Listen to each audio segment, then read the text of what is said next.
Well, over the years, one thing which I have come to realize is that if you really want to understand what's happening in the Indian stock market, one person you should talk to is Ramesh Damani, which is why it's wonderful to be with you here in Mumbai, the business heart of India. Come, Ramesh. And at Nariman Point, the business heart. But thank you so much for your kind words, Vikram. It's very kind of you to say No, that. it's always. You always know exactly what's happening. I wish. So you're going to tell us down to a percentage point as to where the Sensex is going to be next Monday or exactly, next week. And never come on your show again. Okay, so it's always very difficult to predict, week by week. Short-term fluctuations, and then no one can predict them. Yeah. But I want to just start by getting from you the broad directional sense, because something which I've always heard from you, which has always been very good advice, is don't worry about the day-to-day fluctuations. Keep your eye on the big picture. So what's the big picture on the Indian stock market? The big picture, the first big takeaway for your viewers, Vikram, is that the bull market that began a few years ago is well and truly underway now. And bull markets typically run for a period of time, and so will this run. So the next question that I'm always asked is, what is propelling the bull market? Now, every bull market tells a story of its own.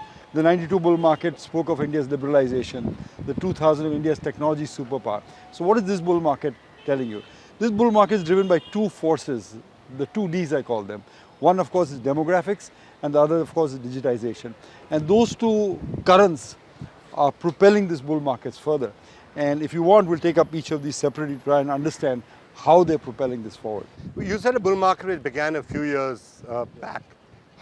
When do you think it actually began? Because you could say it began after the crash that we saw in 2020.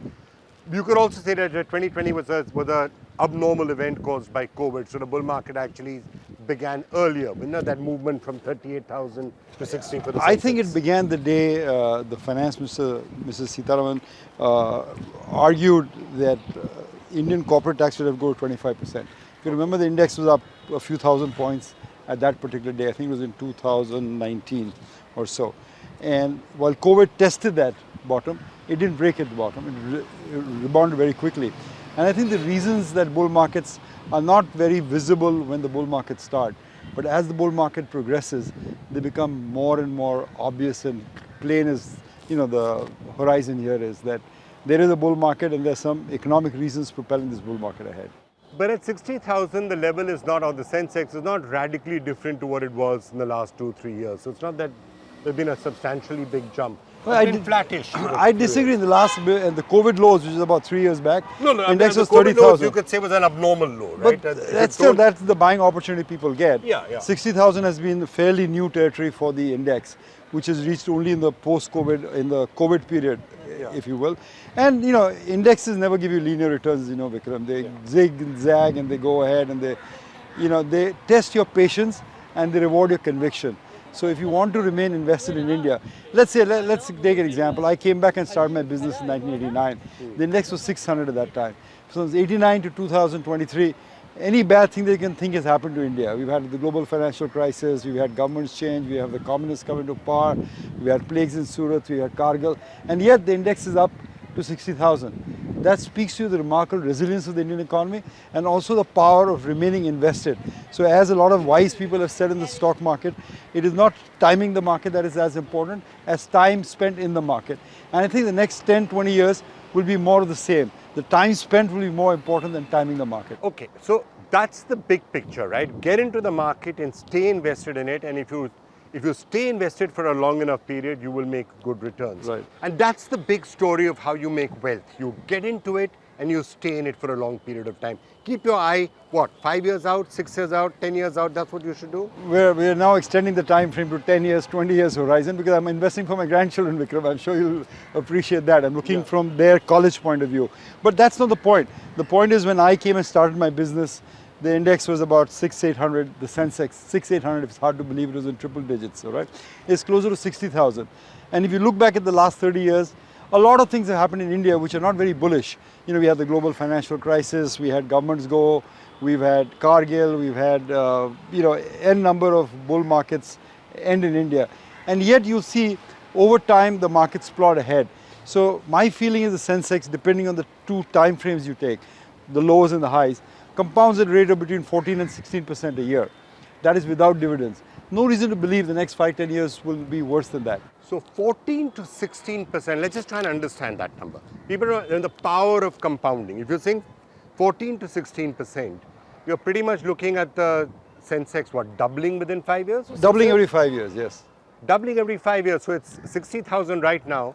By that logic, it'll be 1,20,000 in 5-6 years. It'll be a six-figure plan that you can come back and interview me. 2,40,000 in 12 years 12 time. years from now. Yeah, it should be there. I mean, that's the inherent growth rate. And in fact, I believe that we're at such a sweet spot right now that maybe we'll do better than 16%, maybe a couple of percentage points 16% better. of course is at nominal rates, right? So there's inflation of 5-6%, but you're still getting 9-10% real. It's the best asset class you have.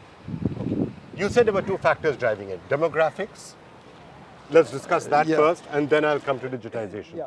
Let's discuss demographics. India and China both have a similar population now, 1.4 billion people.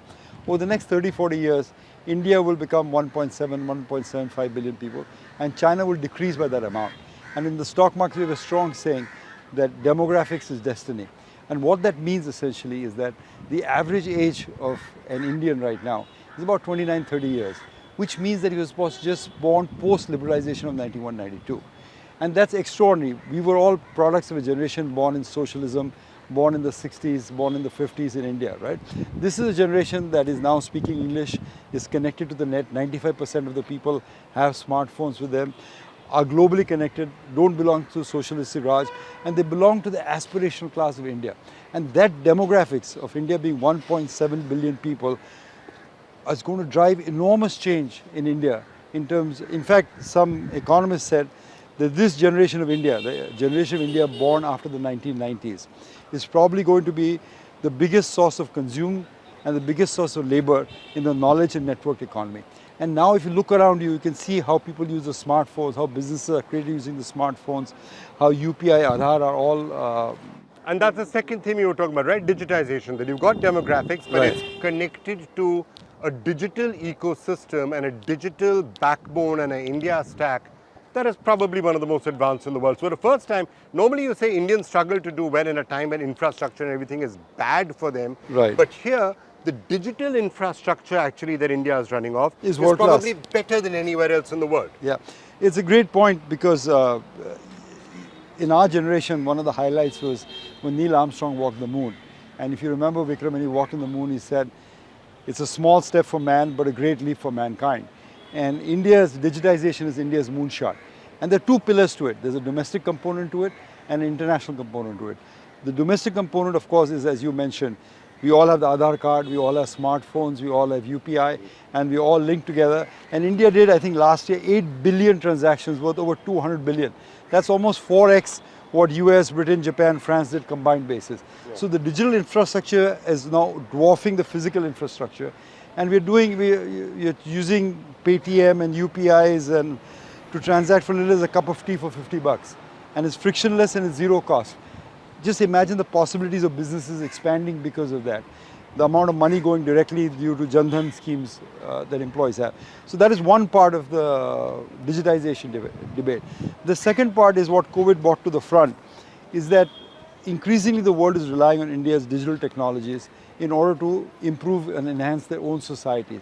And rather than coming in pure tech and service, which is probably a bit challenged right now, it is coming in knowledge-based processes. For example, law work, medical work, high-end legal work.